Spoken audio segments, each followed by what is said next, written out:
Let me ask you a question. When you started over, what did that look like for you? Did you have a plan in mind? Did you have support? Or was it just one of those times where you just said, I am done. No more of this crap. I can't deal with this another minute. What's up, you guys? Mr. West here. Listen, when I started over, it was the last one. I was so freaking fed up. I'd been in a relationship for the last 4 years with this person.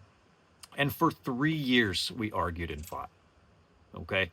We argued and we fought and we got drunk all the time and we misunderstood each other all the time. And when we weren't arguing with each other, we were ignoring each other. We were not around each other. Okay?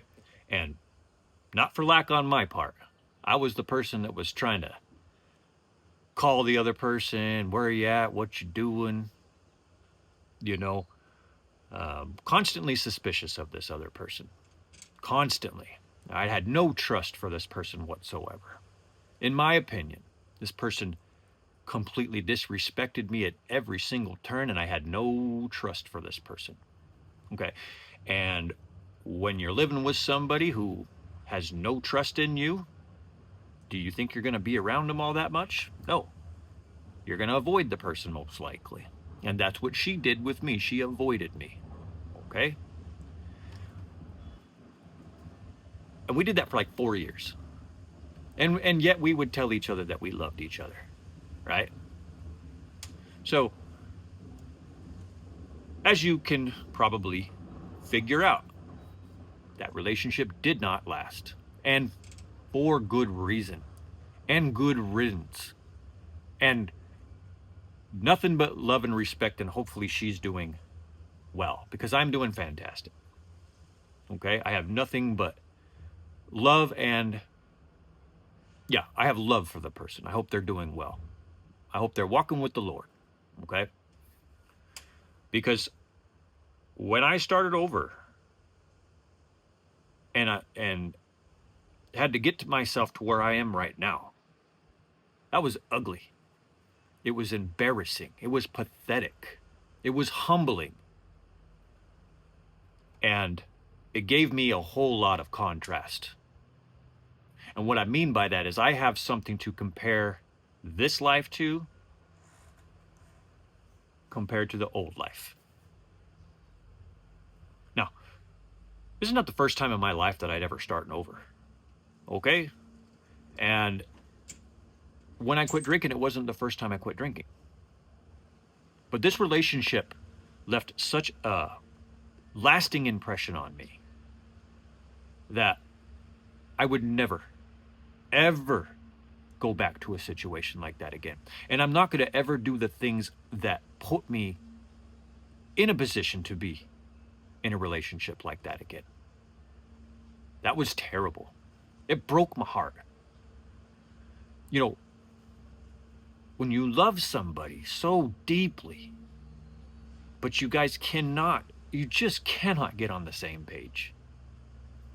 It's heartbreaking. It's so confusing. And it's so shitty to have to walk away from that person. And knowing that the only real reason that you can think of why it didn't work out is because of addiction.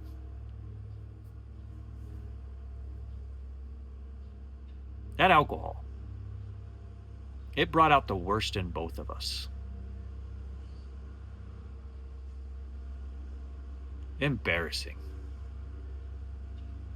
And I know that some people would probably hope that I go into the details of the embarrassing, you know, just terrible, heartbreaking, degrading details. But I won't do that. I won't do that. What I will say is we had to part ways.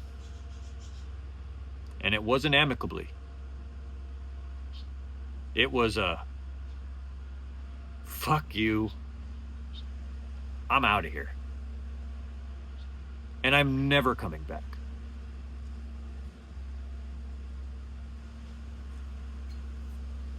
And I never have, and I never will. I don't go backward in relationships. That's one thing I don't do. Did it with the alcohol a bunch of times for whatever reason. But when I started over and I left that relationship, I didn't have hardly any money. I still had my business and stuff like that, but my business was suffering from that relationship.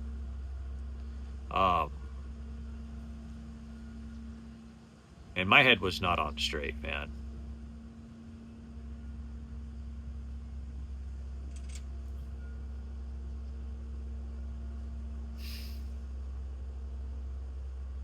So I ended up moving into one of my friends' little travel trailer. And they could only put me up there for like 2 days. He rents his place, and he's not allowed to have people on the property for any more than a couple days, which is kind of weird because up until that point, I mean, he had family members that have came and stayed for months and months and months at a time, right? But as fortune or luck or fate or whatever would have it, his landlords had just told him recently around that time that he couldn't do that anymore. Couldn't have people staying for long periods of time. 2 days at most, okay? And I had remembered at the time too, I'd called my old boss because he had a travel trailer up on his property. And I had asked him the same thing, and he had told me no. He said that he was just trying to get his daughter out of there, actually, who'd been squatting up on his property, and he didn't think it was right if he let me come up there while he was trying to get her out of there. And so, I was like, yeah, sure. No, that makes sense. I understand. Appreciate it. Thank you. Right. And I was thinking to myself, I was like, man, I can't seem to find anywhere where I can stay. But I was certainly not going back, right? I would have slept in my car. My son's mom and I, we're not together. And so she's got her own place and stuff like that. I knew he would be okay, So, stayed at my buddy's house for a couple days. And I'm drinking and doing the stinking thinking and all that stuff, right? And I get a phone call from my ex's, one of the friend of the family of my ex.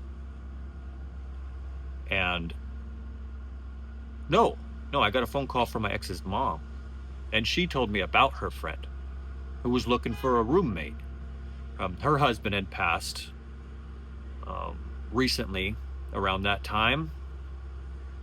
And she was having trouble financially because she didn't work. So I ended up going and meeting her and ended up renting a room from her. And when I couldn't get those travel trailers to work out, I was really thinking negatively. I remember thinking, man, I've treated with people with respect over the years. And I've put people up in my home and I've helped people and I can't seem to get any help right now. And I wasn't saying this to anybody. I'm just my self-talk, right? So I was just thinking, man, what am I going to do? And then I get that phone call and I go meet this lady named Pam. And I'd met her one other time when I was in my relationship. Again, she was a friend of the family. So I go meet her and we talk and hit it off and everything, and decided to rent a room there. And I gave her the money right away. Boom, here you go. Here's first month's. So now I have a place to stay. Okay. And this lady is really Christian, really religious, okay? And I thought that was going to be hard to stay there. Not because, I mean, I believe in the Lord and everything like that, but you're living in somebody else's house and you get the impression that they're a strict Christian, and it just doesn't seem like somewhere that's going to be very fun to be. Okay. But I will tell you, that was the perfect place to heal. This lady, she always had music playing, always gospel music playing, always Christian music playing at all times. And it was a little bit annoying at first, actually. But you stay there long enough, and your subconscious starts to get influenced because you're absorbing this all the time, and it's becoming part of the way you talk, and then ideas are popping. And then you're having conversations. I'm having conversations with Pam every night about the Lord and just, about my relationship and dreams that I was having. I would have dreams every single night about my ex and her daughter, because I really missed them. I loved them. And there would just be dreams like we'd be all in the living room or something, watching TV. It was just always typical family stuff. And those dreams used to really bug me for like the longest time. And Pam told me to, every time you have those dreams, you should pray for her. And I'd always heard to pray for your enemies and pray for, other people and things like that. And I always knew that it was valuable to pray for people that hurt you or that you feel have done you wrong in some sort of way. And it helped. I stopped having the dreams after a while and I think it was because I was praying for her. I was praying that she would have the Lord in her life and that she would have love and peace and contentment, however that looked. And I think by doing that helped me out a lot. And I lived with Pam. We lived at Pam's place for, I want to say, about 7 months. I think I told her I planned on being there for like 3 months. And she really enjoyed having the company. My son and I came to really enjoy having a wholesome family environment, like a healthy place to be, right? There's not arguing, there's not alcohol, there's not even the type of stuff that we would normally watch. It's just a healthy environment, right? And I healed there faster than I ever healed after any breakup in my life. Now, don't get me wrong, that was the worst relationship that I was in. And I loved her dearly. But it was the most toxic relationship I've ever been in. So I'm surprised that we healed so fast, that I healed so fast. My son, he was just a little guy. But I was able to heal really fast in comparison to other relationships, because I feel like because of the environment that I was in. And I didn't place myself there. This was not my choosing. I would have been stuck in a travel trailer with my thoughts and still been drinking. But those places didn't fall through. Those places didn't work out for me. They fell through. What worked out for me was this healthy environment. I'm telling you, the Lord's always been with me. Okay? He put me somewhere where I could heal. And he gave me, and I know he gave me that environment too, so that I can show whether or not I appreciated it.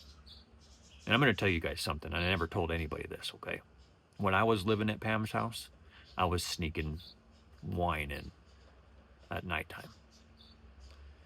And I just wanted to tell you guys that, because I've always been embarrassed by that.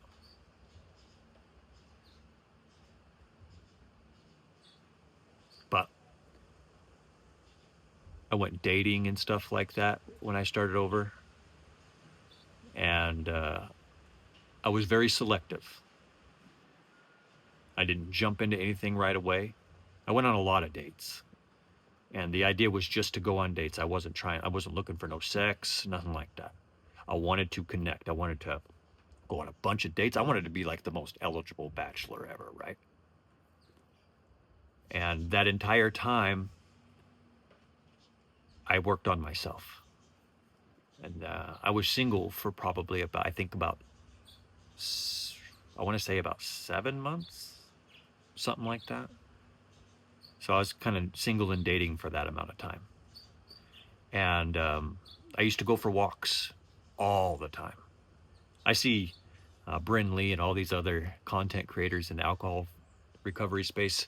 They're doing a lot of their videos while they're walking and stuff. I should have been doing that back in the time. I just wasn't even thinking about doing YouTube then. I was listening to a lot of YouTube around that time. Me starting over, and when I did start over,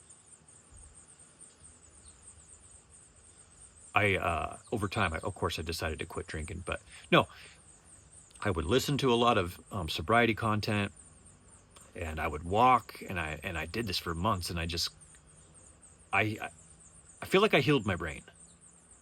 I replaced all the bullshit with healthier things. I listened to healthier shit. I focused on just personal development. I didn't even focus on sobriety. I focused on personal development. That's why I also have that belief, not sobriety, but structure. I believe that a person that is going to really beat the habit is going to focus on structure and building a life rather than on sobriety, where you're still making it your whole focus. But anyways, so I'm dating and stuff like that, and I meet the woman that I'm with now, and she's real kind with me and real patient. I won't tell you guys how we met. It was actually really cool, but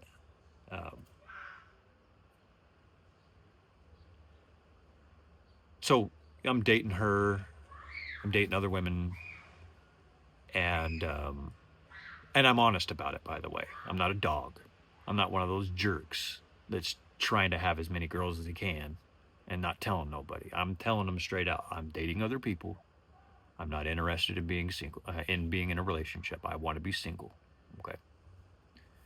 But she wore me down just by being so understanding and kind and just letting me be me. There's so much more to where we are now, but that's what starting over looked like for me. It looked like the odds were going to be against me, and the truth of the matter was life or God provided a healthy avenue for me. I took the avenue, and I kind of fucked it off a little bit because I was drinking, but I took it seriously. I really did. And my intention was to continuously elevate from where we were. And I'm proud to say, you guys, on the 20th of this month, I'll be 7 months alcohol free. My fiance and I, we've been together for a year and 2 months. We're getting married in August. I'm in the best shape of my life. I'm in a healthy environment. And, starting over can look like different things for different people. It's whatever you focus on. What's your intention? The intentions of your heart really matter. You can fool other people, but you ain't gonna fool yourself. That's what starting over looked like for me this time. It was ugly, but it ended really good. I'm killing the game. I'm winning, and I'm happy and content. Thanks for listening. Have a great rest of your day on purpose, okay? God bless you.